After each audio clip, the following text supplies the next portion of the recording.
Hi, this is Reg of Digital Reg. And pag-uusapan natin ngayon ang ilan sa mga katanungan tungkol sa electric vehicles or EV for short. Kasama natin ngayon ang ating resource person na si Mr. JP Law. Isa siyang membro ng Philippine Electric Vehicle Community para sagutin ang mga katanungan na to tungkol sa EVs. Hello, Mr. JP. How are you? I'm good, Reg. Thanks. Nice to see you again. Yes, nice to see you also. Ngayon, ito yung first question natin.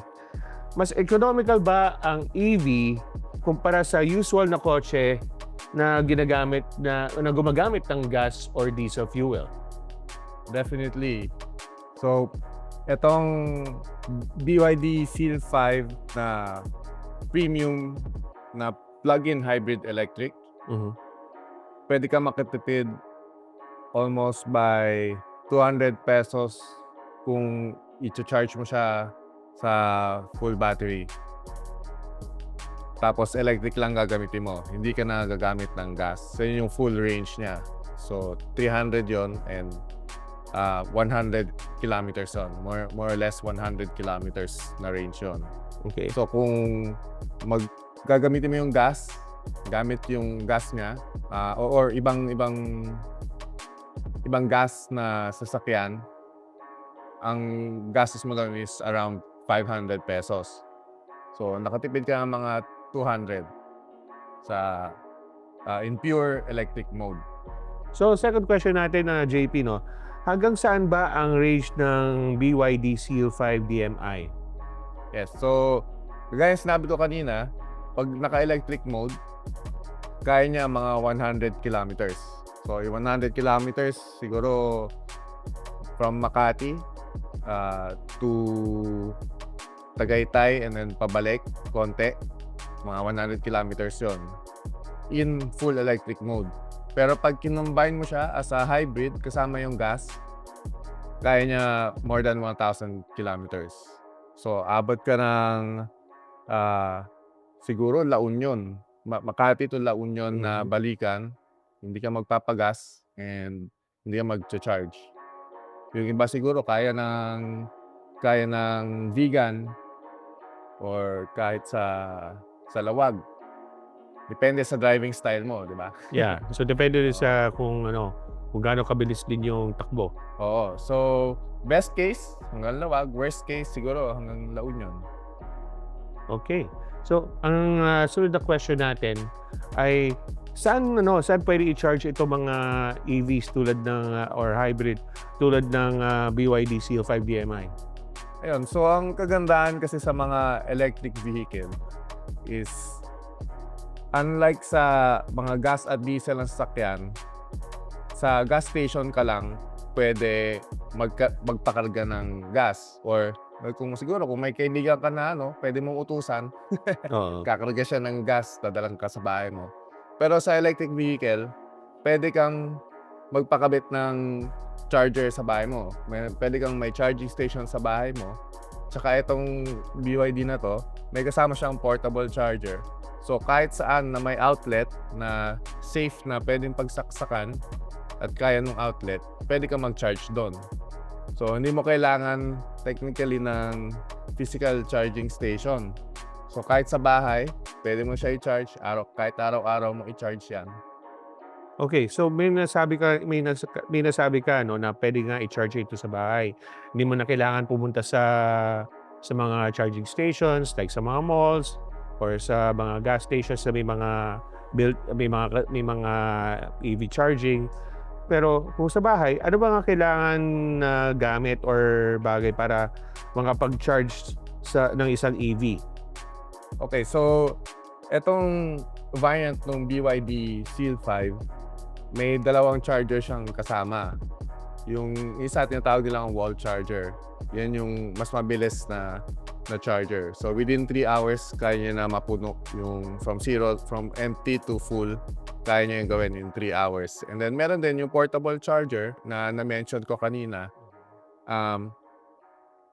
Doble nun. So in 6 hours, kaya niya mapuno. Pero yon pwede mo isaksak kahit sa outlet sa bahay mo. Pero syempre, yung outlet, kailangan may ground. So, kailangan yung tatlo. Tapos, kaya niya ma-handle ang 10 amps pero recommended 15 amps. So, one way to test it is pwede mong kabitan ng induction cooker, lagay mo sa maximum, run mo ng 2 hours. Para lang kung gusto mong matest, di ba? Pero, for the best result, mag-consult ka sa electrician para patingin yung outlet kung pwede. Kung kakayanin ng outlet. And yung na-mention ka din kanina, no, before before tayo nag-record, na yung may mga bahay kasi na lumang-luma na, no, and parang hindi masyado safe. So pati yun kailangan talaga i-check mo muna bago ka sumaksak ng pang-charge sa EV. Tama ba? Yes. So, kailangan may tinatawag siya yung grounded or may ground wire siya. Tsaka yung portable charger, may sensor naman siya eh. So, madidetect nga pag hindi safe yung outlet to use. So, pag hindi safe, so kailangan patingin yung outlet na yun para kailangan mo pa-install ng ibang outlet para pwede mo siya magamit. Okay. Ngayon, paano JP kung walang kuryente ang inyong lugar, no? O paano mo siya i-cha-charge? Well, ito kasi, plug-in hybrid siya. So, pag walang kuryente, okay lang. May gas ka naman eh. Pwede mo pa siya magamit. Pero pagka brownout, ang kagandahan nitong hybrid na to, meron siyang feature na tinatawag na V2L or vehicle to load. Ibig sabihin nun, pwede mo siyang gamitin parang generator sa bahay, genset. So kung wala kang kuryente, pwede mo siya gamitin. Kaya niya mag-power ng isang aircon kahit buong gabi. So ganoon siya kalakas yung genset na yon. And pwede din siya mag-power ng bahay mo. So pag brown out, meron kang backup ngayon. And the good thing about it, kung dahil na battery siya, power bank, walang usok, tsaka hindi siya maingay. Ewan ko ba kung may genset kayo. Ako may genset ako dati. Sobrang ingay, tapos Yes. napakabaho ng usok. Kahit lagay mo sa malayong part ng bahay mo, yung usok umaabot sa kwarto mo eh. So pwede to sa mga emergency situations like say for example, biglang lumindol tapos syempre pag naapektado yung area mo sa lindol, yung kuryente mapuputol. And ito pwede sa mga ganitong situations, no? Yes, pwede. Yan yung sa isang pinaka-benefit niya. Other than, kung gusto mo mag-camping or yung lumayo, may may baon kang power bank. How about yung kasi you mention mo nga na pwede siya, pwede nga siya i-charge sa home and sa mga charging stations. Pero how about solar? Pwede ba mag-charge ng using a solar panel ang isang EV? Pwede. Pero hindi mo pwede directly isaksak yung solar panel sa sasakyan. Kailangan mo may tinatawag na inverter, tsaka kailangan mo i-store yung energy na yan sa isa pang battery. Tapos yun ang isasaksak mo doon. Pwede mo isaksak yung portable charger doon sa power bank mo. Pwede yung na may na-feature na ba kayo na EcoFlow na yung malaking power bank. So pwede yon. As long as kaya niya yung power output and yung capacity. So EcoFlow may solar panels din sila na foldable. Yes. Pwede mo yun gamitin. Okay. Now, may mga nagsasabi na na yung mga EVs are environmental friendly. Can you cite some examples paano siya naging environmental friendly? Unang-una, yung pinaka-obvious sa magiging owner niya is yung kagaya ng na-mention ko kanina, pagka ginamit mo siya sa genset galing sa battery, walang usok yon. Yun yung unang-una mapapansin mo. Or kung kung tinatamad kang isaksak yung sasakyan sa isang aircon sa bahay, mag-stay ka dyan sa loob ng sasakyan. Or halimbawa, nasa parking kayo, gusto mo magpa-aircon, pwede siyang pwede tumakbo yung aircon nang hindi tumatakbo yung gas na makina. So, walang usok yon. So, immediately, yung mga tao sa paligid mo, hindi na singot ng Singot. usok. Mm. And then, yung charging, mas efficient yung electric motor kesa sa gas engine. So, ano ibig sabihin nun?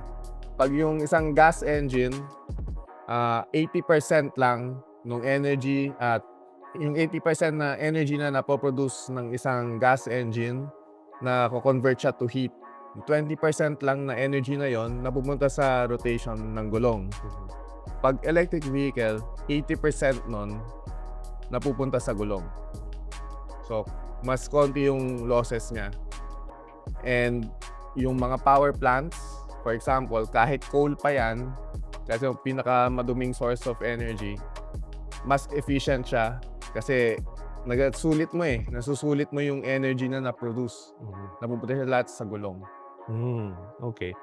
Now, may mga concerns about range anxiety na tinatawag na baka pag nagmaneho ako ng EV,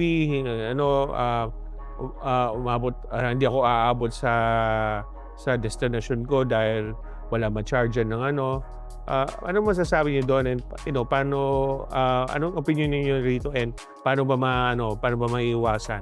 Para maiwasan is mag-charge ka araw-araw.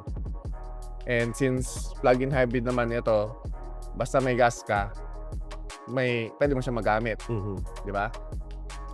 Pero kung gusto mo talaga maiwasan na gumamit ng gas, isipin na natin na backup mo yung gas. Ang primary driver ng sasakyan or primary source nung sasakyan mo ay yung battery, mag-charge ka araw-araw.